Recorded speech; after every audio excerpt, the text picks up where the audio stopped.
Hello புட்டோஸ், இன்றைக்கி நம்ம பார்க்க போகிறது அன்வெஸ்பின் கண்டிதம் அப்படின்னு சொல்லிட்டு ஒரு தரமான கிரைம் த்ரில்லர் படம்.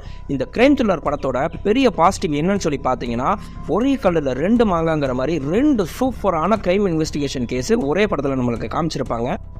ஒரு பொண்ணு காணா போயிடுச்சுன்னு முதல் கேஸ் வரும், அதை அப்படியே கொலை கேஸாக மாறினா அந்த கொலையை யார் பண்ணான்னு வேறு லெவலில் விறுவிறுப்பாக கண்டுபிடிக்கிற நம்ம ஹீரோ அதில் ஒரு பெரிய சம்பவத்தை பண்ணி விட்டுருவார். அதுக்கடுத்து இவருக்கு வர்ற கேஸ் பார்த்தீங்கன்னா, 6 வருஷத்துக்கு முன்னாடி இறந்து போன ஒரு பொண்ணு.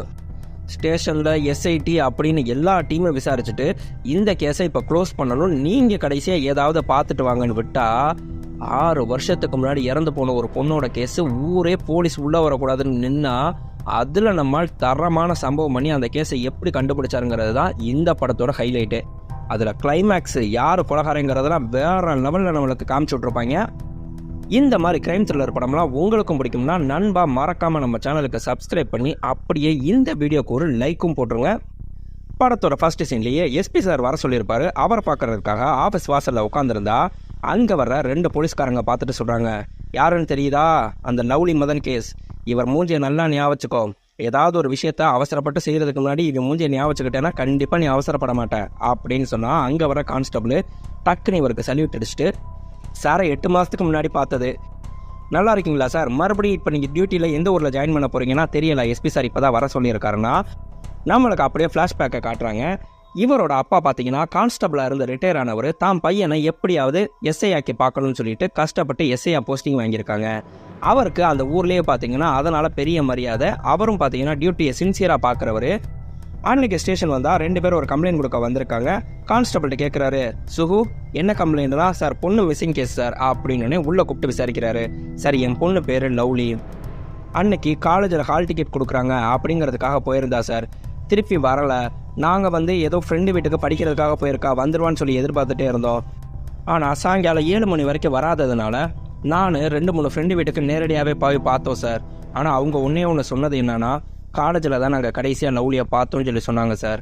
ஒருவேளை யாரையாவது லவ் பண்ணுறாலோ அது என்னன்னு சொல்லி காலேஜில் போய் விசாரிச்சுட்டு அதுக்கப்புறம் முடிவோடு போனேன். நைட்டு பூரா உட்காந்து அழுதுகிட்டே இருந்துட்டு காலையில் காலேஜ் போகலான்னு சொல்லிட்டு இவரை கூப்பிட்டுட்டு அங்கே வந்தேன் சார்.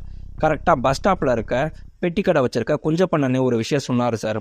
அப்படியே நாங்கள் மிரண்டு போயிட்டேன் சார் அப்படின்னு காமிச்சா நம்மளுக்கு கரெக்டாக லவ்லி பஸ்லேருந்து இறங்கி வந்த உடனே அங்கே பெட்டி கடை வச்சுருக்கவர் சொல்லுவார், அம்மா உங்கள் அப்பா கேட்ட வாழைக்கண்ணை எடுத்து வச்சுருக்கேன், நீ போயிட்டு உங்கள் அப்பா வர சொல்லு அப்படின்னு சொன்னால் கரெக்டாக அங்கே 2 பசங்க அவங்க பின்னாடியே ஃபாலோ பண்ணுறதை நம்மளுக்கு காமிக்கிறாங்க.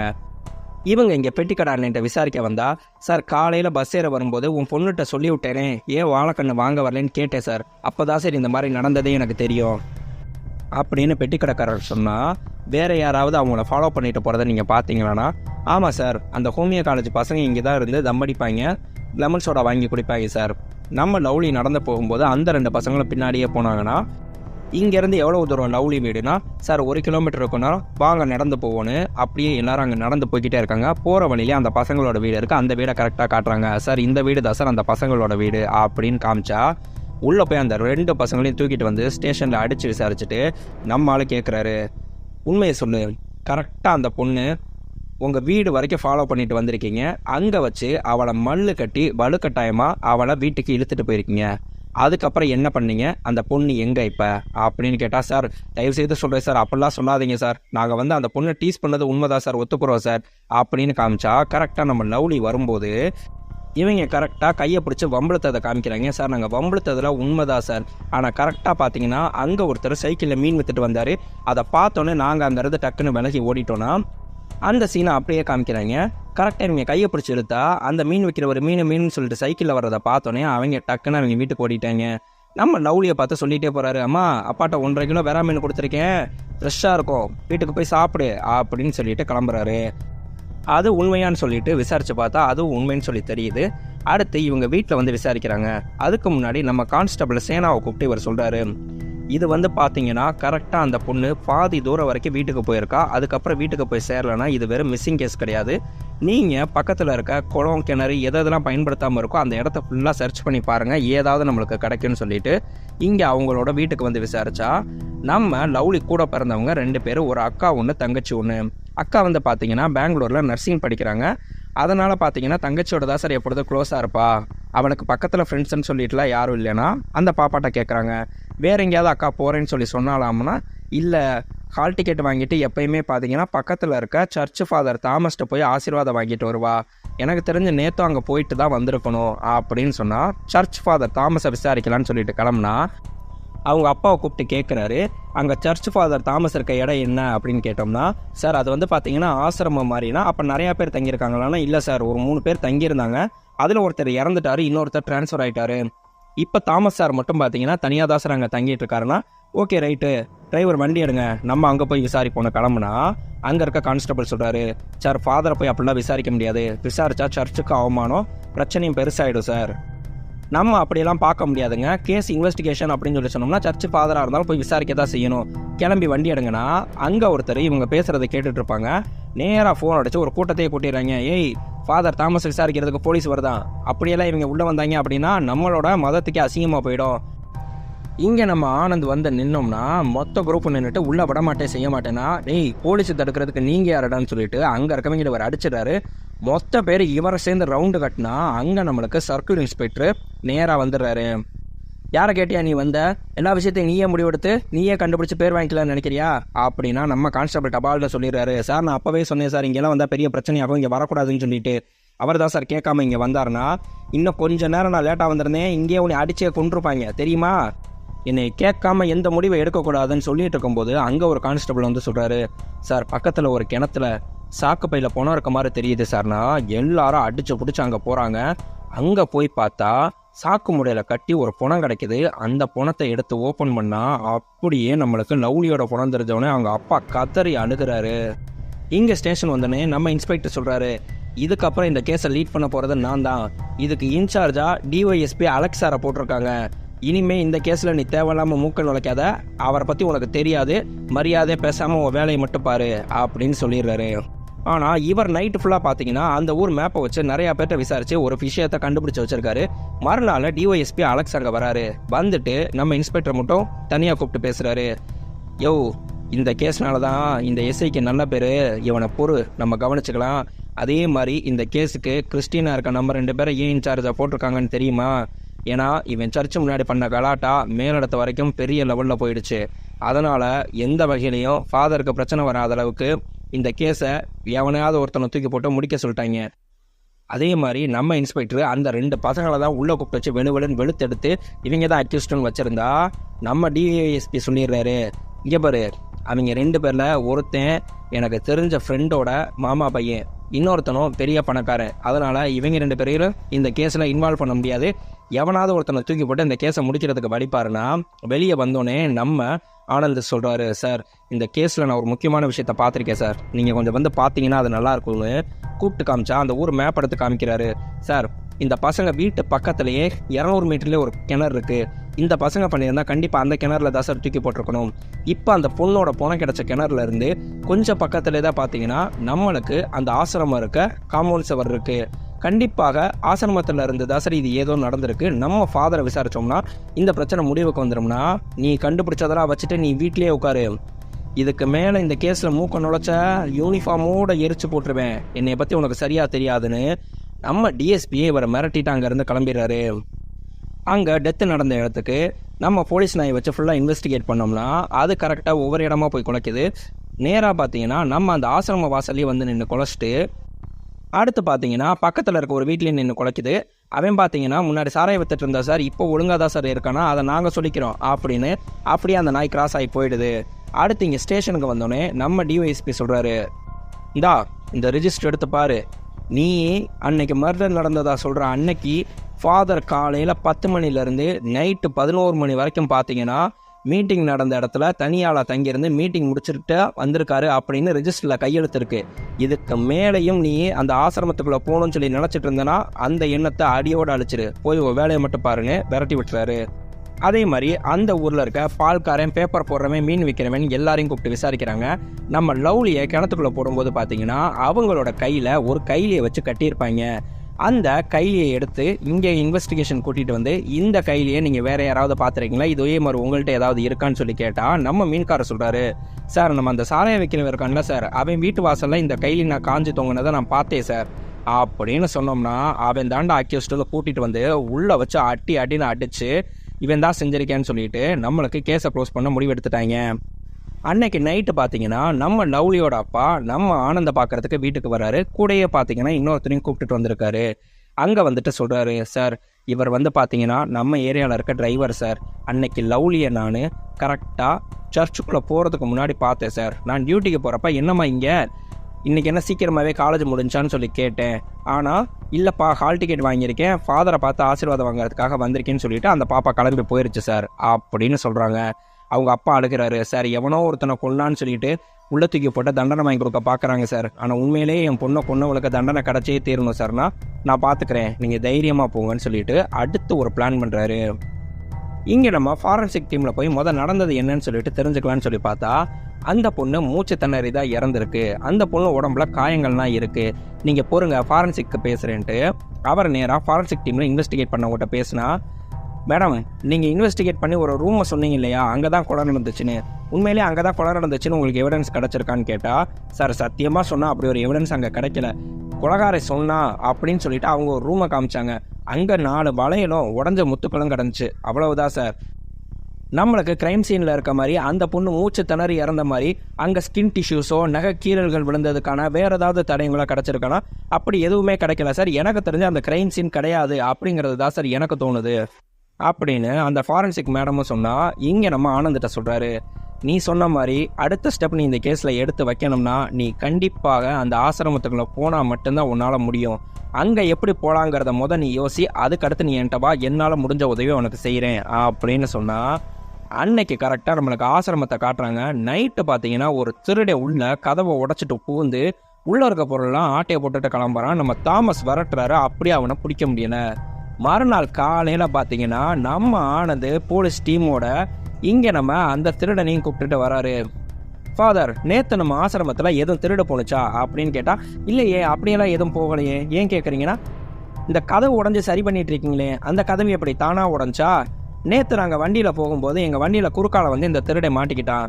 என்னன்னு பார்த்தீங்கன்னா, இங்கே சர்ச்சிலேருந்து தான் பொருளை திருடனே அப்படின்னு சொல்லிட்டு சொல்லியிருக்கான். இங்கே சர்ச்சிலேருந்து என்னென்ன பொருளாக திருடு போயிருக்கு, இவன் எப்படி திருடினாங்கிறத நாங்கள் கேஸ் ஃபைல் பண்ணி தான் ஆகணும், இந்த விஷயத்தில் நீங்கள் எங்களை தடுக்க முடியாது அப்படின்னு சொல்லிட்டு நம்ம ஆனந்து உள்ளே நுழைஞ்சிடுறாரு. உள்ளே போகும்போதே நம்ம ஃபாரன்சிக் டீமும் மொத்தமாகவே கூட்டிகிட்டு வந்திருப்பாரு. அவங்க பார்த்தீங்கன்னா ஃபுல்லாகவே அலசி நிறைய எவிடன்ஸை இவங்க கண்டுபிடிச்சி எடுத்துகிட்டு வராங்க.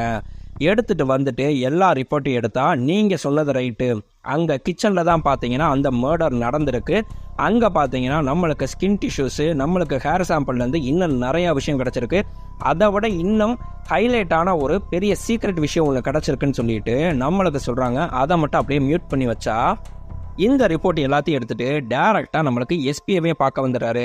ஏன்னா எஸ்பிக்கு இவர் கொஞ்சம் க்ளோஸு. இவங்க டிஎஸ்பி இன்ஸ்பெக்டர் இப்படி பண்ணுறாங்க சார், என் கண்ணு முன்னாடி ஒரு தப்பு நடக்குது, என்னால் கண்ணை கட்டிட்டு இருக்க முடியாதுன்னு எல்லா ரிப்போர்ட்டையும் நீங்கள் படித்து பார்த்துட்டு முடிவெடுங்க சார்னு கொடுத்துட்றாரு. அவ்வளவுதான். எல்லாத்தையும் படித்து பார்த்த நம்ம எஸ்பி பார்த்தீங்கன்னா அவருக்கு ஆர்டர் கொடுத்துறாரு. நம்மளுக்கு ஃபாதரை அரெஸ்ட் பண்ணிட்டு வந்து வச்சிடுறாங்க. இவங்களை டைரெக்டாக என்ன நடந்துச்சுன்னு தெரிஞ்சுக்கிறதுக்காக அங்கேருந்து நம்மளுக்கு ஏடிஜிபியே வராரு. நேரில் வந்தால் இப்போ தான் நம்மளுக்கு மரண ட்விஸ்ட்டு. உள்ளே வந்தோடனே அப்படியே ஃபாதரை பார்க்குறாரு. ஃபாதர் ஒரு ரூமில் உட்காந்துருந்தா, சார் வாங்க சார், இன்னொருத்தர் நீங்கள் பார்க்க வேண்டியது இருக்குன்னு கூட்டிகிட்டு போனால் உள்ளே போய் பார்த்தா அங்கே வேறு ஒரு பொண்ணு எந்திரிச்சு நிற்கிது. யாரா இந்த பொண்ணுன்னு கேட்டால் நம்மளுக்கு இறந்து போன லவ்லியோட அக்கா பிளெஸ்ஸி சார். இவங்களை வந்து பார்த்தீங்கன்னா நேற்று கோட்டயம் காலேஜில் யாருக்குமே தெரியாமல் கான்ஃபிடென்ஷியலாக இவங்களை அரெஸ்ட் பண்ணிவிட்டு கூட்டிகிட்டு வந்திருக்கோம். இந்த பொண்ணு எப்படி அக்யூஸ்டு நீங்கள் முடிவு பண்ணீங்க, நடந்தது என்னங்கிறது எனக்கு கொஞ்சம் டீட்டெயிலாக சொல்லுங்கன்னா நம்மளுக்கு ஆனந்த் எல்லாத்தையும் ஃபுல்லாக சொல்கிறாரு. நம்ம ஃபாதரோட வீட்டில் ஃபாரன்சிக் எக்ஸாமின் பண்ணும்போது பார்த்தீங்கன்னா நம்மளுக்கு ஜென்ஸோட ஹேர் சாம்பிள் கிடச்சிச்சு, அதே மாதிரி பொண்ணுங்களோட ஹேர் சாம்பிளும் கிடச்சிச்சு. அதில் லவ்லியோட ஹேர் சாம்பிள் மட்டும் இல்லாமல் இன்னொரு ஹேர் சாம்பிள் இருந்துச்சு. இந்த ஹேரை எடுத்து பார்க்கும்போது பார்த்தீங்கன்னா அதில் டை அடிச்சிருந்துச்சு. இந்த சுற்று வட்டாரத்திலே எனக்கு தெரிஞ்சு ஹேர் டை கலர் டை அடிச்சிருக்க ஒரே பொண்ணு பார்த்தீங்கன்னா இந்த பொண்ணு தான். ஆனால் அதை மட்டுமே வச்சு இந்த பொண்ணு அரெஸ்ட் பண்ண முடியாதுங்கிறதுனால நாங்கள் லவ்லியோட வீட்லேயும் இதே மாதிரி ஃபாரன்சிக் எக்ஸாமினேஷன் பண்ணோம். அங்கே பண்ணும்போது பார்த்தீங்கன்னா கரெக்டாக இதே ஹேர் சாம்பிள் அங்கேயும் கிடச்சிச்சு. அப்போ தான் பார்த்தீங்கன்னா லவ்லியோட டெத்துக்கும் பிளெஸ்ஸிக்கு சம்மந்தம் இருக்குன்னு சொல்லிட்டு நாங்கள் பிளெஸ்ஸி இங்கே கூட்டிகிட்டு வந்து விசாரித்தோம் அப்படின்னு காமிச்சா, அன்னைக்கு நைட்டு நம்மளோட ஃபாதர் வீட்டுக்கு ஒரு அன்எக்ஸ்பெக்டட் கெஸ்ட் வந்தாங்க சார். அதுதான் இந்த பிரச்சனைக்கெல்லாம் காரணம் அப்படின்னு நம்மளுக்கு நடந்த சீனை காமிக்கிறாங்க. அன்னைக்கு பார்த்தீங்கன்னா கொலை நடந்ததுக்கு நாள் ராத்திரி நம்ம ஃபாதரோட தங்கச்சி பையன் டேனின்னு ஒருத்தர், அவரை ஃபாதர் ஆகிறதுக்காக ட்ரைனிங் எடுத்துகிட்டு இருக்காரு. அவர் பார்த்தீங்கன்னா அன்னைக்கு நம்ம ஃபாதரை பார்க்க வந்திருக்காரு. மறுநாள் காலையில் பார்த்தீங்கன்னா நம்ம ஃபாதர் அந்த கவுன்சில் மீட்டிங்காக கிளம்பி போயிட்டாரு. அன்னைக்கு ஃபுல்லாக டேனி தனியாக தான் வீட்டில் இருந்திருக்காரு. அதுக்கு அடுத்து நடந்தது என்னன்னு சொல்லிட்டு நம்மளுக்கு பிளெஸ்ஸி ஸ்டோன் ஸ்டேட்மெண்ட்டில் கிளியராக இருக்குது. அன்னைக்கு பார்த்தீங்கன்னா நம்ம பிளெஸ்ஸி ஃபாதர் வீட்டுக்கு வந்தால் கதவை திறக்கும்போது உள்ளே பார்த்தீங்கன்னா நம்ம டேனியும் அவங்களோட அக்கா பிளெஸ்ஸியும் கசம்சா பண்ணிட்டு வெளியே வந்துடுவாங்க. அதை பார்த்த உடனே நம்ம லவ்லி டென்ஷன் ஆகிட்டு, இந்த அசிங்கத்தை பார்க்கறதுக்கா நான் இங்கே வந்தேன் அப்படின்னு கோவமாக அங்கேருந்து கிளம்புனா நம்ம டேனி சொல்கிறாரு, இந்த விஷயத்த பெருசாக்காத, தயவுசெய்து சொல்கிறத கேளு லவ்லினா, உனக்கு இந்த வருஷம் தானே குரு பட்டம் கொடுக்குறாங்க, நீ எல்லாம் ஃபாதர் ஆக போகிற, உனக்கெல்லாம் அசிங்கமாக இல்லை அப்படின்னு அங்கே கிளம்ப போகும்போது கரெக்டாக ஒரு வண்டி ஆரன் சவுண்டு கேட்குது. அதை கேட்ட உடனே நம்ம லவ்லி டக்குன்னு முன்னாடி போனால் அப்படியே லவ்லியோட வாயை பற்றி நம்ம டேனி உள்ளே இழுத்துட்டு போய் கிச்சனில் அப்படியே இறுக்கி பிடிச்சிட்டு இருந்தா கொஞ்ச நேரத்தில் பின்னாடியே நம்ம மெஸ்ஸி வந்து பார்க்குறாங்க. வந்து பார்த்தா நம்ம லவ்லி அங்கே இறந்து கிடக்குறாங்க. நான் வேணும்னு பண்ணலை, அவனை கத்தக்கூடாது அப்படின்னு சொல்லிட்டு தான் வாயை இறுக்கி பிடிச்சேன். ஆனால் இப்படி அவள் செத்து போயிடுவான்னு சொல்லிட்டு நான் சத்தியமாக நினைக்கல. ஒன்றும் பிரச்சனை இல்லை, இப்போ பாடி இங்கேயே இருக்கட்டும், நீ சாயங்காலம் இருட்டினதுக்கப்புறம் வா, யாருக்கும் தெரியாமல் இந்த பாடியை எப்படியாவது டிஸ்போஸ் பண்ணிடலாம் அப்படின்னு சொல்லி நம்ம டேனி அனுப்பி விட்றாரு. அதே மாதிரி ராத்திரி வரும்போது தான் பார்த்தீங்கன்னா அங்கே நம்ம சாராயம் காய்ச்சற ஒரு வீட்டு வாசலில் கைலி காஞ்சிட்டு இருக்கோம். போகிற போக்கில் அந்த கைலியை இவங்க எடுத்துகிட்டு வந்தா அந்த கைலியை கிழிச்சு தான் நம்ம லவ்லியோட கையும் காலையும் இவங்க கட்டிட்டு சாக்குக்குள்ளே வச்சு கட்டி கஷ்டப்பட்டு இழுத்துட்டு போய் அந்த கிணத்துலையும் போட்டிருக்காங்க. இந்த விஷயம் எல்லாம் கிளியராக தெரிஞ்சிருச்சு. ஆனால் டேனியை பற்றி கேட்டோம்னா டேனி இப்பெல்லாம் செய்யவே மாட்டான் அப்படின்னு சொல்லிட்டு ஃபாதர் சாதிக்கிறாரு. நீங்கள் வந்து டேனியை கஸ்டடியில் எடுங்க, நம்ம கோர்ட்டில் கொண்டு போய் ஒப்படைச்சிக்கலாம் அப்படின்னு சொல்லிட்டு இங்கே டேனியை கஸ்டடியில் எடுக்கிறாங்க. அன்னைக்கு கரெக்டாக கோர்ட்டுக்கு கிளம்புனா நம்ம எஸ்பி கேட்குறாரு, ஒன்றும் பிரச்சனை இல்லைல்ல, ஏன்னா கோர்ட்டு வாசலில் வந்து சர்ச்சோட ஆட்களும் அந்த காலேஜ் ஃப்ரெண்ட்ஸும் பார்த்தீங்கன்னா பெரிய பிரச்சனை பண்ணிட்டு இருக்காங்க, நம்ம போலீஸ் டீம் அவங்கள மேனேஜ் பண்ணிக்கோம், நீங்கள் வந்து அந்த பையனை மட்டும் பத்திரமா கூட்டிகிட்டு வந்து கோர்ட்டில் ஒப்படைக்கிற வேலையை பாருங்கள் அப்படின்னு சொன்னால் சேஃப்டியாக இங்கேருந்து கரெக்டாக கோர்ட்டுக்கு கூட்டிகிட்டு வந்தால் அங்கே வச்சு நம்ம டேனி இவங்களை தள்ளி விட்டுட்டு தப்பிச்சேன் பொழைச்சேன்னு சொல்லிட்டு ஓடுறாரு. இவரை விட்டாமல் விரட்டுனா எதிர்பாராத விதமாக அங்கே கரெக்டாக ட்ரெயின் வருது. இவர் வேணும்னே ட்ரெயின் முன்னாடி போய் நின்று தற்கொலை பண்ணி இறந்துடுறாரு நம்ம டேனி. அவ்வளவுதான். பேப்பர், மீடியா, சர்ச் ஆட்க எல்லாருமே சேர்ந்து பொய்யா பழி போட்டதுனால இந்த பையன் இப்படி உயிரையே விட்டுட்டா. இது எல்லாத்துக்கும் காரணம் நம்ம ஆனந்த் அவங்களோட டீம் தான் சொல்லிட்டு ஆனந்தோட டீமில் 4 பேர் இருந்திருப்பாங்க. அந்த 4 பேரையுமே சஸ்பெண்ட் பண்ணிடுறாங்க. நம்ம ஆனந்த், சேனா, சுகுமாரன், அப்புறம் கபீர் ஹசன் இவங்க எல்லாரையுமே சஸ்பெண்ட் பண்ணிடுறாங்க. கரெக்டாக அப்படியே நம்மளுக்கு இங்கே காமிக்கிறாங்க. அதுக்காக தான் இப்போ எஸ்பி 8 மாதம் கழிச்சு இவங்களை வர சொல்லியிருக்காரு. வந்த உடனே சொல்கிறாரு, அந்த இன்சிடெண்ட்டுக்கு அப்புறம் உங்கள் 4 பேரையுமே பார்த்தீங்கன்னா ஸ்டேஷன் டியூட்டி எதுலேயுமே போடக்கூடாது அப்படின்னு சொல்லிட்டு மேலிடத்துலேருந்து ஸ்ட்ரிக்டான ஆர்டரு. இந்த கேஸ் ஃபைலை வாங்கி பாரு அப்படின்னு சொல்லி பார்த்தா அது வந்து ஸ்ரீதேவி மர்டர் கேஸ் அப்படின்ருக்கு. 6 வருஷத்துக்கு முன்னாடி இறந்து போன ஸ்ரீதேவிங்கிற பொண்ணோட மர்டர் கேஸு. லோக்கல் ஸ்டேஷன்லேருந்து, க்ரைம் பிரான்ச்லேருந்து, எஸ்ஐடிலேருந்து எல்லாருமே விசாரிச்சிட்டாங்க. யார் கொலையாளிங்கிறத யாராலையுமே கண்டுபிடிக்க முடியலை. இப்போ வந்து கவர்மெண்ட்லேருந்து இந்த கேஸை ஃபைனலாக ஒரு இன்வெஸ்டிகேஷன் பண்ணிவிட்டு க்ளோஸ் பண்ண சொல்லி ஆர்டர் வந்துருச்சு. நான் அதுக்கு உங்கள் 4 பேரை தான் முடிவு பண்ணியிருக்கேன். நீயும் உங்க கூட சஸ்பெண்ட் ஆன 3 பேரையும். வேறு ஒன்றும் இல்லை, நீ வந்து அந்த லவ்லி மதன் கேஸில் எந்த அளவுக்கு இன்ட்ரெஸ்டாக நீ இருந்த, எந்த அளவுக்கு நீ இன்வெஸ்டிகேஷன் பண்ண அப்படிங்கிறது நான் கூட இருந்து பார்த்தேன். ஆனால் இப்படி ஒரு பிரச்சனை நடக்கும்னு யாருமே எதிர்பார்க்கல. இப்போ இந்த கேஸை உன்கிட்ட கொடுக்கறதுக்கு முக்கியமான காரணம் இவங்க யார் கண்ணுக்கும் படாத ஏதாவது ஒரு விஷயம் உங்கள் கண்ணுக்கு படுறதுக்கு வாய்ப்பு இருக்குது. ஒருவேளை இந்த கேஸை நீங்கள் கண்டுபிடிச்சிட்டிங்கன்னா உங்களோட லைஃபே மாறிடும். இது வரைக்கும் உங்கள் மேலே இருந்த அவப்பெயர் எல்லாமே போய் உங்களுக்கு டிபார்ட்மெண்ட்டில் நல்ல பேர் கிடைக்கிறதுக்கு ஒரு மிகப்பெரிய வாய்ப்பு இருக்குது. ஒருவேளை நீங்கள் கண்டுபிடிக்கலனாலும் யார் உங்களை ஏன் கண்டுபிடிக்கலன்னு கேட்க போகிறதில்ல. ஏன்னா ஆல்ரெடி இந்த கேஸை க்ளோஸ் பண்ண சொல்லிட்டாங்க. ஃபைனலாக ஒரு ரிப்போர்ட்டை மட்டும் ரெடி பண்ணி கொடுத்து இந்த கேஸை நீங்கள் க்ளோஸ் பண்ணிடலாம், ஒன்றும் பிரச்சனை கிடையாது. அதே மாதிரி உங்களுக்கு அந்த ஊரில் ரிட்டையர்டான கான்ஸ்டபிள் ஒருத்தர் இருக்கார், அவர்கிட்ட நான் ஆல்ரெடி பேசிட்டேன். அவர் உங்களுக்கு கண்டிப்பாக எல்லா ஹெல்ப்பும் பண்ணுவார். நீங்கள் அந்த ஊர்லேயே வர்றது யாருக்கும் தெரியாத அளவுக்கு இருக்கிறது ரொம்ப நல்லது, பார்த்து பத்திரமா போயிட்டு வாங்க அப்படின்னு சொல்லி யோசிச்சுட்டு அனுப்புனா இவங்க வர்றதுக்கு முன்னாடியே அந்த ஊரில் ஒரு பெரிய மீட்டிங்கே நடக்குது. என்னென்னு பார்த்தீங்கன்னா கவர்மெண்ட்டு நம்மளுக்கு தெரியாமல் ஒரு ஸ்பெஷல் டீமாக அனுப்புகிறாங்களாம் நம்ம ஸ்ரீதேவி கொலை வழக்கை விசாரிக்கிறதுக்கு. 6 வருஷத்துக்கு முன்னாடி இந்த கேஸை விசாரிச்சப்ப இந்த ஊரில் இருக்க எல்லாரையும் என்ன பாடுபடுத்தினாங்கன்னு நம்ம எல்லாருக்கும் தெரியும். அதனால் இப்போ வர்ற டீமை நம்ம ஊருக்குள்ளேயே விடக்கூடாது அப்படின்னு சொல்லிட்டு மொத்தமாக அந்த ஊர் தலைவர் எல்லாரும் பேசுனா வர்றவங்க யாருன்னு சொல்லி நினைக்கிறீங்க? ஒரு இளம் பாதிரியாரை பொய் வழக்கு போட்டு கூட்டிகிட்டு போய் ட்ரெயினில் தள்ளி கொலை பண்ண 4 கொடூரமான மிருகங்க தான் அவங்க நம்மளை விசாரிக்க வந்துக்கிட்டு இருக்கு அப்படின்னா இதை இவங்க 4 பேர் நின்று கேட்டுட்ருக்காங்க. சார் என்ன சார் நம்ம வர்றதே யாருக்கும் தெரியக்கூடாதுன்னா இவங்க மீட்டிங் போட்டு நம்மளை இப்படி கேவலப்படுத்திட்டு இருக்காங்க அப்படின்னு சொல்லிட்டு நம்ம அந்த ரிட்டையர்டு கான்ஸ்டபிள் ரவீந்திர நாயர் வீடு எங்கே இருக்குன்னு கேட்டு அவரை பார்க்க போய்கிட்டு இருக்காங்க. அங்கே போனோடனே அவர் சொல்கிறாரு, சார் ஏற்கனவே 3 டீமுமே இங்கே வந்து மக்களை படுத்தி எடுத்துட்டாங்க சார். நான் 3 டீம்லேயும் இருந்ததுனால எனக்கே தெரியும் சார்.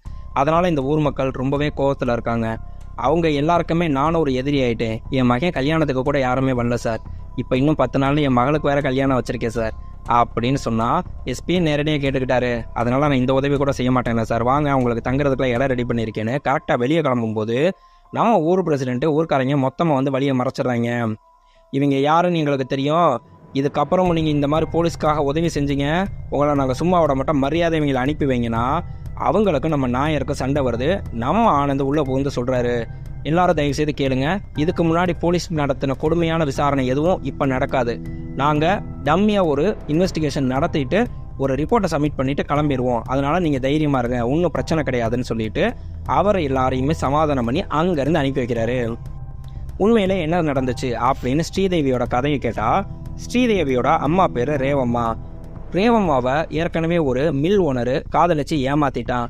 அதனால் எல்லா உண்மையும் தெரிஞ்சு அவங்களோட மாமா பையன் பொடியங்கிறவனே கல்யாணம் பண்ணிட்டான். கொஞ்ச நாள் நல்லா வாழ்ந்துட்டு இருந்தவங்க இன்னொருத்த ஏமாத்தின பொண்ணை நான் கல்யாணம் பண்ணிக்கிட்டேன் அப்படின்னு சொல்லி வருத்தப்பட்டு அவ கூட சண்டை போட ஆரம்பித்தான். அந்த சண்டை பெருசானதுனால இனிமே பொடியன் ரேவம்மா கூட தங்கக்கூடாது அப்படின்னு சொல்லிட்டு ஊரும் போலீஸை சேர்ந்து விரட்டி விட்டுச்சு சார். நம்ம ரேவம்மா பார்த்தீங்கன்னா அவளுக்கு தெரிஞ்ச தையல் தொழிலை வச்சு அவளையும் அவள் பிள்ளையும் காப்பாற்றிக்கிட்டு இருந்தா. அதே மாதிரி நம்ம ஸ்ரீதேவி பார்த்தீங்கன்னா இந்த ஊர்லேயே ரொம்ப அழகாக இருப்பா. அதனால் அவள் பின்னாடி நிறையா பசங்க சுற்றிட்டு இருந்தாங்க. ஆனால் தான் அம்மாவுக்கு நேர்ந்த கொடுமை நம்மளுக்கு ஏற்பட்டக்கூடாதுங்கிறதுனால அந்த பொண்ணு யாரையுமே திரும்பி கூட பார்க்கல சார். திடீர்னு அன்னைக்கு ஒரு நாள் பார்த்தீங்கன்னா அவங்க அம்மாவுக்கு ஒரு லெட்டர் எழுதி வைக்குது. அம்மா, நான் விரும்பின பையனோட ஓடி போகிறேன், எனக்கு இதை தவிர வேறு வழி தெரில, தயவுசெய்து என்னை மன்னிச்சிருங்கம்மா அப்படின்னு சொல்லி லெட்டர் எழுதி வச்சுட்டு அன்னைக்கு கிளம்பி போயிடுச்சு. அன்னைக்கு நைட்டு பார்த்தீங்கன்னா எனக்கு night duty sir. Night duty முடிச்சுட்டு காலையில் வரும்போது தான் எனக்கு சொன்னாங்க அங்கே தோப்புக்குள்ளே ஒரு பொண்ணு இறந்து கிடக்குன்னு. அங்கே வந்து பார்த்தா நான் சத்தியமாக எதிர்பார்க்கல, நம்ம ரேவம்மாவோட பொண்ணு ஸ்ரீதேவி அங்கே இறந்து கிடந்தா. அதை நம்மளுக்கு முத பார்த்தது கோவிந்தன்கிற ஒரு வயசான ஆள். அந்த ஆள் பயந்து போய் அப்படியே நடுங்கிக்கிட்டு நின்னா அங்கே நம்ம சர்க்கிள் இன்ஸ்பெக்டர் வந்துட்டு, யார் பார்த்தானா? சார் கோவிந்தன் தானா? இவன் எதுக்கு பயந்து நடுங்கிட்டு இருக்கான்? இவனை தூக்கு, இவனை விசாரிச்சாதான் உண்மை தெரியும் அப்படின்னு தூக்கிட்டு போய் அவனை அடின்னு அடித்து வெளுத்தெடுக்கிறாங்க. ஆனால் எந்த உண்மையுமே தெரியலை. அவனோட இல்லாமல் அந்த ஊரில் இருக்க இளவட்ட பசங்க எல்லாரையுமே கூப்பிட்டு எல்லாரையும் அடித்து விசாரித்தாலும் எந்த ரிப்போர்ட்டுமே தெரிய வரலைன்னு கேஸை க்ரைம் பிரான்ச்சுக்கு மாற்றிடுறாங்க. க்ரைம் பிரான்ச்சிலேருந்து வந்த உடனே பார்த்தீங்கன்னா க்ரைம் பிரான்ச்சில் இந்த கேஸ்க்கு எந்த க்ளூவும் கிடைக்காததுனால 5000 ரூபா அறிவிக்கிறாங்க. அப்படியாவது ஏதாவது க்ளூ கிடைக்கணும். அப்படி எதுவும் கிடைக்கலன்னொடனே நம்ம கோவிந்தனை மறுபடியும் கூப்பிட்டு விசாரிச்சாதான் உண்மை தெரியும்னு நம்ம கோவிந்தனை வர சொன்னால் மறுநாளே பார்த்தீங்கன்னா அவன் பின்னாடி இருக்க மரத்தில் தூக்கு போட்டு இறந்து போயிடுறான். அதனால் ஊர் மக்கள் எல்லாம் பயங்கரமாக கொதிச்சு போய் ஹோம் மினிஸ்டர் வரைக்கும் மனு கொடுத்து இங்கேருந்து க்ரைம் பிரான்ச் டீமே அனுப்பிட்டாங்க. கொஞ்ச நாள் கழிச்சு கிருஷ்ணமௌனி சார் அப்படிங்கிற ஒரு டிஎஸ்பி தலைமையில் ஒரு ஸ்பெஷல் இன்வெஸ்டிகேஷன் டீம் எஸ்ஐடியிலேருந்து வராங்க. அவங்க வந்ததுக்கப்புறம் பார்த்தீங்கன்னா இவங்க எல்லா இளவட்ட பசங்களையும் நம்ம இது வரைக்கும் எல்லாரும் விசாரிச்சிருக்காங்க. நம்ம அதுவும் இல்லாமல் கொஞ்சம் வித்தியாசமாக சம்மந்தப்பட்ட ஆண்கள் எல்லாரையுமே விசாரிக்கணும், வயது வரம்பு இல்லாமல் அப்படின்னு சொல்லி முடிவெடுக்கிறாங்க. அப்போ தான் பார்த்தீங்கன்னா நம்ம ஸ்ரீதேவி எந்த தோட்டத்தில் இறந்து கிடந்ததோ அந்த தோட்டத்தோட சொந்தக்காரன் பெருங்கோடன் அப்படிங்கிறவன் மேலே எல்லாருக்கும் சந்தேகம் வருது. என்னென்னு பார்த்தீங்கன்னா அவன் லேடிஸ் விஷயத்தில் கொஞ்சம் வீக்கான ஆள். அதே மாதிரி அவன் வீட்டில் தான் பார்த்தீங்கன்னா ஊரில் 4 வீட்டில் டிவி இருக்க மாதிரி அவன் ஒரு வீட்டில் டிவி இருக்கும். அதனால் நம்ம ஸ்ரீதேவி அங்கே தான் போய் டிவி பார்க்க போவா. அது மட்டும் இல்லாமல் டெய்லிக்கு ரப்பர் தோட்டத்துக்கு பால் எடுக்க போகிறவன் அன்னைக்கு மட்டும் காலையில் பால் எடுக்க போகலை அப்படின்னு சொல்லி சந்தேகப்பட்டு கூப்பிட்டு விசாரிச்சா, இல்லை சார் அன்னைக்கு ஒரு கல்யாணத்துக்கு போக வேண்டியது இருந்துச்சு அப்படின்றாரு. கல்யாணத்துக்கு போனியானா? இல்லை சார் கல்யாணத்துக்கும் போக முடியல, இப்படி ஒரு கேதை வந்துருச்சு அப்படின்னு சொல்லி சொன்ன உடனே நான் அங்கே போகவில்லை சார். சரி, ஸ்ரீதேவியோட உடம்பு நீ எப்போ போய் பார்த்தேன்னா? இல்லை சார் நான் காலையிலே வந்து பார்த்தேன்னா அங்கே இருக்க நம்ம ரவீந்திர நாயர் சொல்கிறாரு, சார் பொய் சொல்கிறா சார், காலையிலேருந்து நான் அங்கே தான் சார் இருந்தேன், இவன் வரவே இல்லைன்னு சொன்னால் நம்மளுக்கு ஸ்ரீதேவியோட போஸ்ட்மார்ட்டம் ரிப்போர்ட் எல்லாருமே மிரட்டி விட்டுருச்சு. என்னன்னு சொல்லி பார்த்தீங்கன்னா ஸ்ரீதேவி 3 மாதம் கர்ப்பம்னு சொல்லிட்டு ஏன்னா ஸ்ரீதேவிக்கு அப்படி ஒரு ரகசிய காதலனே கிடையாது, அது யாருங்கிறத ரொம்பவே தீவிரமாக விசாரிக்கணும்னு சொல்லிட்டு முடிவு பண்ணாங்க. ஒருவேளை இந்த பெருங்கோடன் தான் அந்த ஆளாக இருக்குமோன்னு சொல்லிட்டு மெடிக்கல் செக்கப் பண்ணி பார்த்தா அதுலேயும் ஃபெயிலியர். என்னென்னு பார்த்தீங்கன்னா, நம்ம பெருங்கோடன் அதுக்கு காரணம் கிடையாது, நம்ம பெருங்கோடனால் குழந்தை பெற்றுக்கிறதுக்கு தகுதியும் கிடையாது அப்படின்னு சொல்லிட்டு ரிப்போர்ட் வந்துருச்சு. அதுக்கடுத்து பார்த்தீங்கன்னா, நம்ம சந்திரமௌலி சாருக்கு வேற ஒரு கொலைக்கேஸ் இது வந்ததுனால அவர் இந்த கேஸை பாதிலேயே விட்டுட்டு போயிட்டாங்க. அதோட இந்த கேஸ் அப்படியே கிடப்பில் கிடக்கு. அடுத்து நம்ம ஆனந்தும் அவங்க டீமில் இருக்கவங்களும் யோசிக்கிறாங்க, இப்போ நீங்கள் என்ன முடிவில் இருக்கீங்க சொல்லுங்கண்ணா. சார் இப்போ நம்ம கேட்ட வரைக்கும் பார்த்தீங்கன்னா இந்த கேஸ் அவ்வளோதான்னு சொல்லி தோணுது சார் அப்படின்னா, சரி ஓகே, நம்மளுக்கு கிடச்சிருக்க கடைசி வாய்ப்பு ஒரு 5 நாள் மனசார இந்த ஸ்ரீதேவி கேஸை முழு மும்முரமாக நம்ம விசாரிப்போம். இவங்க 3 பேருக்கும் கிடைக்காத ஏதாவது ஒரு லீடு நம்மளுக்கு கிடைச்சாலும் இந்த கேஸை கண்டினியூ பண்ணலாம், இல்லைன்னா ஒரு க்ளோஷர் ரிப்போர்ட்டை ரெடி பண்ணிட்டு நம்ம கிளம்பிடுவோம் அப்படின்னு சொல்லிட்டு ஃபஸ்ட் எடுத்தோன்னே நம்ம ஸ்ரீதேவியோட அம்மாவை போய் விசாரிக்கிறாங்க. சார், அவளுக்கு அப்படி ஒரு லவர் இருக்கிறதே என்னால் இப்போ வரைக்கும் நம்ப முடியல சார், ஏன்னா அவள் யார்ட்டையும் பேசி கூட நாங்கள் பார்த்தது கிடையாது சார் அப்படின்னு சொன்னோம்னா அவங்களோட ரூமில் போய் செக் பண்ணுறாங்க. அவங்க ஃபுல்லாகவே பார்த்தீங்கன்னா காதல் நாவல்கள் நிறையா படிக்கிறவங்களா இருக்காங்க. அந்த புக்ஸ் எல்லாத்தையுமே நாங்கள் எடுத்துக்கிறோம் அப்படின்னு சொல்லிட்டு மொத்தமாக பரன் மேலேருந்து எல்லா புக்கையும் எடுத்துகிட்டு வந்து இங்கே செக் பண்ணுறாங்க. செக் பண்ணி பார்த்தோம்னா அதுலேருந்து கரெக்டாக ஒரு கவர் கீழே விழுகுது. அந்த கவரில் பார்த்தீங்கன்னா லேகா சதீஷ் பாம்பே அப்படின்னு சொல்லிட்டு ஃப்ரம் அட்ரஸ் போட்டிருக்கு.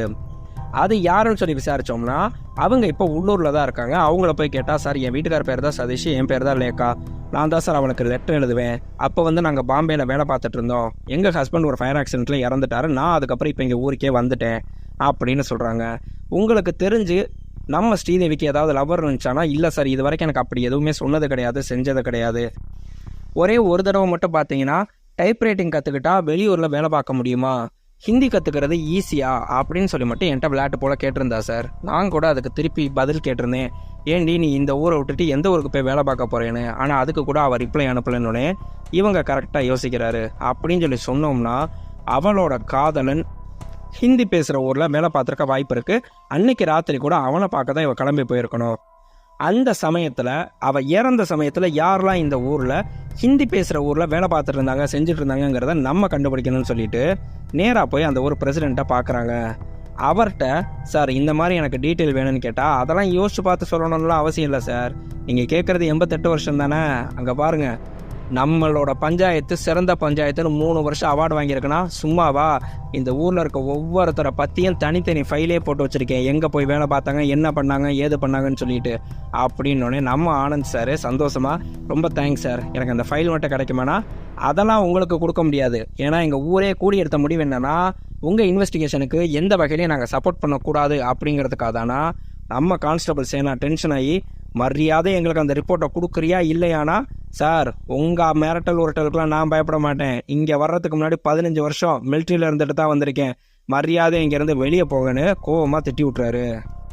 அடுத்து நம்ம ஆனந்த் பார்த்தீங்கன்னா நம்ம எஸ்ஐடியிலேருந்து வந்த கிருஷ்ணமௌலி சாரை போய் பார்க்குறாரு.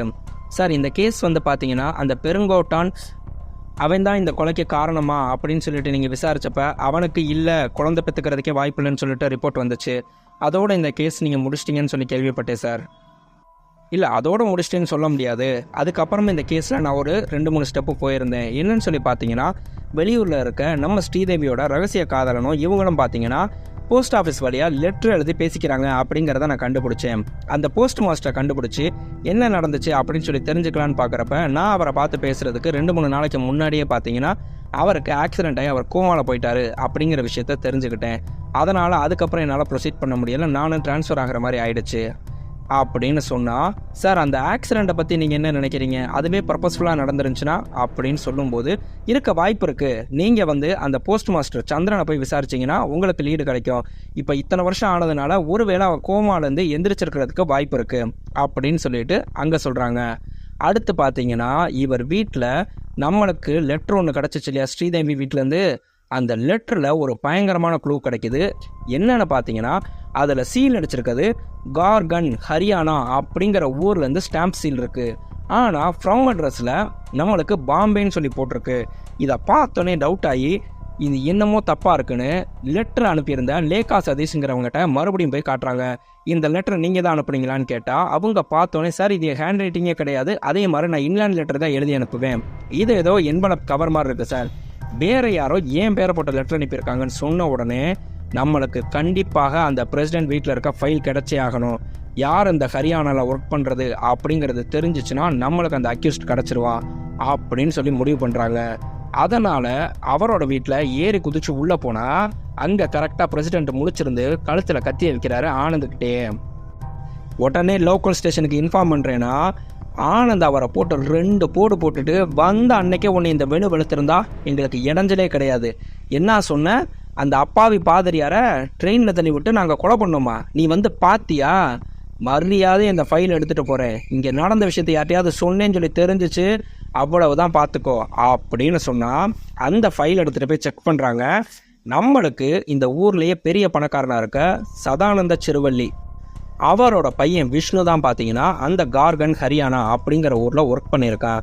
எனக்கு வந்து இந்த சதானந்தத்தை பற்றி ஃபுல் டீட்டெயில்ஸ் தெரிஞ்சாகணும் அப்படின்னு சொல்லிட்டு விசாரிக்கிறாங்க.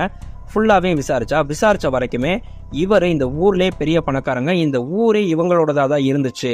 அதுக்காக தான் பார்த்தீங்கன்னா இந்த ஊருக்கே இவங்க குடும்ப பேராக இருக்க சிறுவள்ளி அப்படிங்கிற பேரே வச்சுருக்காங்க சார். அது மட்டும் இல்லாமல் இவரோட பையன் விஷ்ணு பார்த்தீங்கன்னா நம்மளுக்கு வருஷம் திருவிழாக்கு இங்கே கண்டிப்பாக வந்துட்டு போவான். நம்ம ஸ்ரீதேவி இறந்தப்ப 3 மாதம் கர்ப்பம், திருவிழா முடிச்சும் பார்த்தீங்கன்னா கரெக்டாக 3 மாதம் கழிச்சு தான் ஸ்ரீதேவி இறந்து போனதுன்னா அப்போ எல்லா டாட்ஸும் கனெக்ட் ஆகுது சார். கண்டிப்பாக இவன் தான் நம்மளுக்கு அந்த ரகசிய காதலனா இருக்கும் அப்படின்னு ஒரு விஷயத்தை கன்க்ளூட் பண்ணுறாங்க. அடுத்து பார்த்தீங்கன்னா நம்மளுக்கு அந்த போஸ்ட் மாஸ்டர் போய் பார்த்தா அந்த போஸ்ட் மாஸ்டர்கிட்ட கேட்குறாங்க, சார் உங்களுக்கு ஸ்ரீதேவி 6 வருஷத்துக்கு முன்னாடி அந்த கேஸ் ஞாபகம் இருக்கா சார்? அதை இப்போ நான் தான் சார் விசாரிக்கிறேன்னா எனக்கு ஞாபகம் இருக்குன்னு அவர் தலையாட்டுறாரு. என்ன ஆச்சுன்னு கேட்டால் ஒரு பிளாக் கலர் அம்பாசிடர் இவர் இடிச்சு ஆக்சிடென்ட் பண்ணிருச்சு சார். கோமாவில் இருந்தவர் இப்போ தான் எந்திரிச்சு உட்காந்துருக்காரு. பக்கவாதத்தினால இவரால் நகர முடியாது, ஆனால் கொஞ்சம் பேசுவார் சார் அப்படின்றாங்க.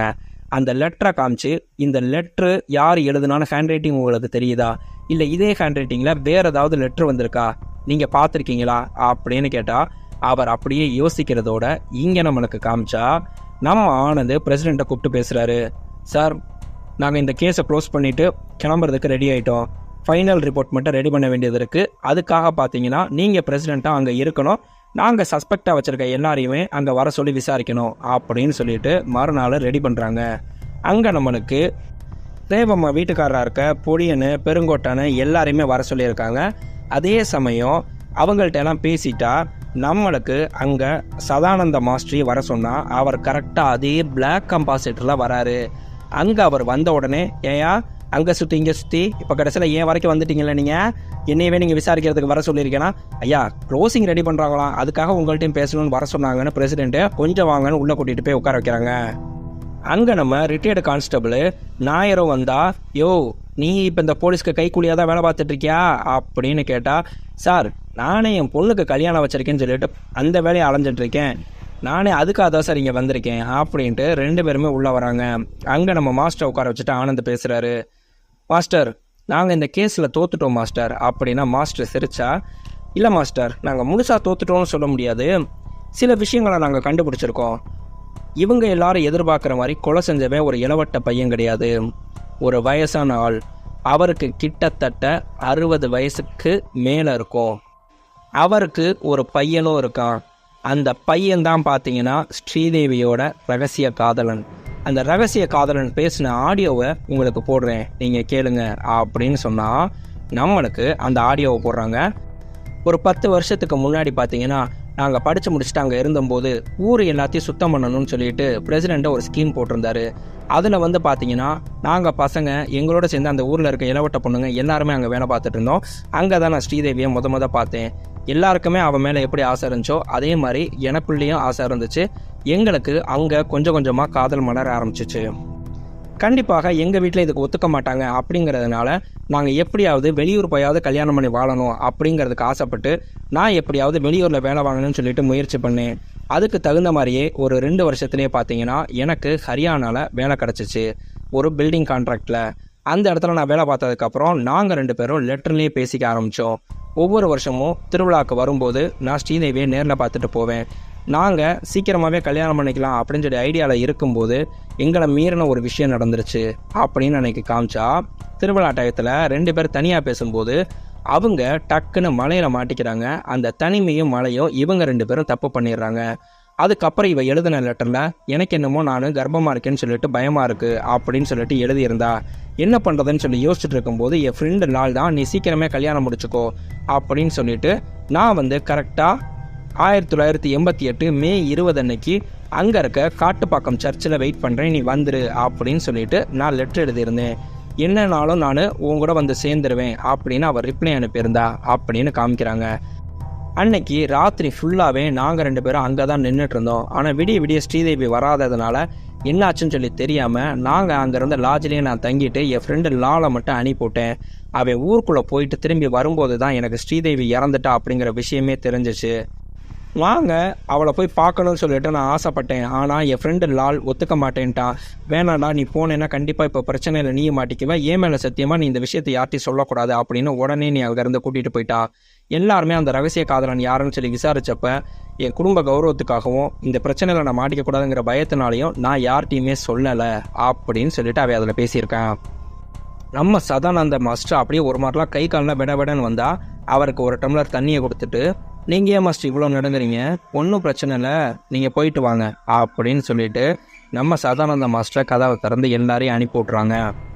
நம்ம டீமில் இருக்கவங்க கேட்குறாங்க, சார் என்ன சார் எல்லாமே தெரிஞ்சு அவர் அனுப்பி விட்டிங்கன்னா குற்றவாளியை கண்டுபிடிக்கிறது தாங்க நம்ம வேலை, அரெஸ்ட் பண்ணுறதுக்கான ரைட்ஸ் நம்மளுக்கு கிடையாது, நம்ம கண்டுபிடிச்ச ரிப்போர்ட்டை கொடுத்துருவோம், எஸ்பி என்ன முடிவு எடுக்கிறாரோ எடுக்கட்டும் அப்படின்னு சொன்னால் கரெக்டாக அங்கே எஸ்பி வராரு.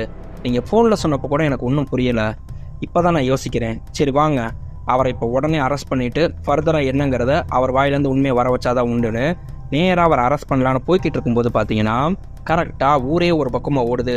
சார் அவங்க யாரோ மரத்தில் தூக்கு போட்டு தொங்கிட்டாங்களாம் அப்படின்னு சொல்லிட்டு, என்னடா இது அப்படின்னு அவங்க மிரண்டு போய் நேராக அங்கே போனால் அங்கே தூக்கு போட்டு தொங்குறது வேற யாரும் கிடையாது, நம்ம ரிட்டையர்டு கான்ஸ்டபிள் நாயர் தான்.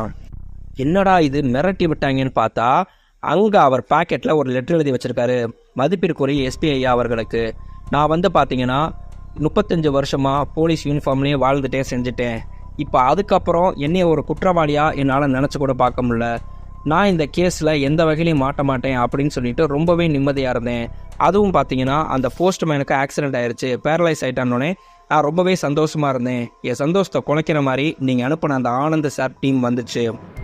இவங்க எல்லாரும் எதிர்பார்த்த மாதிரி அந்த குரல் சதானந்த சார் பையன் விஷ்ணுவோடது கிடையாது, ஏன் பையன் சுதீப்போடுது. ஒரு தடவை பார்த்தீங்கன்னா அந்த ஊர் போஸ்ட் மாஸ்டர் சந்திரன் என்கிட்ட ஒரு லெட்டரை கொடுத்தாரு. இது என்னன்னு தெரில, ஒவ்வொரு தடவையும் உங்கள் பையனுக்கு இப்படியே ஸ்டாம்ப் போட்டாமல் போகுது, அப்புறம் பாருங்கள் வாங்குற சம்பளத்தை பூரா உங்கள் பையன் போஸ்ட் ஆஃபீஸ்க்கு ஃபைனாக தான் கட்டணும் அப்படின்னு சொன்னால் அந்த ஹேண்ட் ரைட்டிங்கை வித்தியாசமாக இருந்துச்சு. இருந்தாலும் டவுட்டில் என் பொண்ணு தான் அனுப்புனா, நீங்கள் கொடுங்க நான் ஸ்டாம்ப் போட்டி அனுப்பிக்கிறேன்ட்டு அந்த லெட்டரை பிரித்து படித்து பார்த்தேன். அது ஸ்ரீதேவி தான் எழுதியிருந்தா, 3 மாதம் கர்ப்பமாக இருக்கேன் அப்படின்னு சொல்லி எழுதியிருந்தா. நான் மிரண்டு போயிட்டேன். இருந்தாலும் என் பையன் இதுக்கு என்ன ரிப்ளை அனுப்புறான்னு சொல்லி தெரிஞ்சுக்கணுங்கிறதுக்காக அந்த லெட்டரை ஸ்டாம்ப் போட்டி நான் போஸ்ட் பண்ணி அதுக்கப்புறம் பார்த்தீங்கன்னா 2 லெட்டர் வந்துச்சு என் பையன்கிட்ட இருந்து. அந்த லெட்டரை நான் எப்படியாவது வாங்கணுங்கிறதுக்காக நம்ம போஸ்ட் மாஸ்டர் சந்திரன்கிட்ட சொல்லியிருப்பாரு, முக்கியமான கேஸ் விஷயமா இந்த பேருக்கு வர லெட்டர்லாம் என்கிட்ட கொடு, அது என்னங்கிறது தெரிஞ்சுக்கிட்டு நான் உன்கிட்ட திருப்பி கொடுத்துறேன் அப்படின்னு சொல்லிட்டு அந்த லெட்டரில் வாங்கியிருந்தா. அவரோட பையன் தான் பார்த்தீங்கன்னா கரெக்டாக அன்னைக்கு நைட்டு நான் வெயிட் பண்ணுறேன், நீ வந்துரு அப்படின்னு சொல்லி எழுதியிருந்தாரு. நம்மளை விட பணத்துலேயும் ஜாதியிலையும் எல்லாத்துலேயும் குறைஞ்ச ஒரு பொண்ணை என்னால் மருமகளை ஏற்றுக்கிறதுக்கு துளி கூட மனசு இடம் கொடுக்கல. அதனால் அன்னைக்கு ராத்திரிக்காக நானும் காத்திருந்தேன். கரெக்டாக பார்த்தீங்கன்னா அன்னைக்கு ஸ்ரீதேவி தனியாக இருட்டுக்குள்ளே நடந்து வரும்போது அங்கே ஒளிஞ்சிட்டு இருந்த நம்ம கான்ஸ்டபிள் பார்த்தீங்கன்னா அவளை ஓங்கி மரத்தில் மோத வச்சு அங்கேயே அடித்து கொன்னுட்டு அங்கேருந்து கிளம்பி வந்துடுறாரு. இந்த விஷயம் எதுவும் கடைசி வரைக்கும் வெளியவே வராது அப்படின்னு சொல்லி நினச்சிட்டு இருந்தேன். ஆனால் நீங்கள் அனுப்பின ஆனந்த் சார் டீம் இதை வெளியே கொண்டு வந்துட்டாங்க, அவங்களுக்கு என்னோட கடைசி சல்யூட் அப்படின்னு எழுதிட்டு இவர் தூக்கு மாட்டி இறந்து போயிடுறாரு. நீங்கள் எப்படி இந்த விஷயத்தெல்லாம் கண்டுபிடிச்சிங்க அப்படின்னு எஸ்பி ஆனந்திட்ட கேட்டோம்னா, அந்த டயத்தில் வெளியூரில் வேலை பார்த்தது யாருன்னு சொல்லி ஃபைலை தேடி பார்க்கும்போது பார்த்தீங்கன்னா எங்களுக்கு சதானந்த மாஸ்டரோட பையன் அங்கே இருக்காங்கிறது தெரிஞ்சிச்சு. அதே மாதிரி பார்த்தீங்கன்னா அதுக்கு பக்கத்து ஊரில் நம்ம சுதீப்பும் வேலை பார்க்குறான் அப்படிங்கிறத தெரிஞ்சுக்கிட்டோம். நாங்கள் விஷ்ணுவோட ஹெல்ப் மூலியமாக இந்த ஹேண்ட் ரைட்டிங் சுதீப்போடது தானா அப்படின்னு சொல்லிட்டு கன்ஃபார்ம் பண்ணோம். அவனும் பார்த்தீங்கன்னா செக் பண்ணிவிட்டு, ஏன்னா சுதீப்பும் விஷ்ணுவும் சின்ன வயசுலேருந்து ஃப்ரெண்ட்ஸுங்கிறதுனால கன்ஃபார்ம் பண்ணி சொன்னான். இந்த விஷயத்தை பற்றி விஷ்ணு சுதீப்கிட்ட கேட்கும்போது பார்த்தீங்கன்னா முதல்ல இல்லைன்னு சொல்லி மறுத்தவன் அடுத்து எங்ககிட்ட பேசுகிறதுக்கு ஒத்துக்கிட்டா சார்.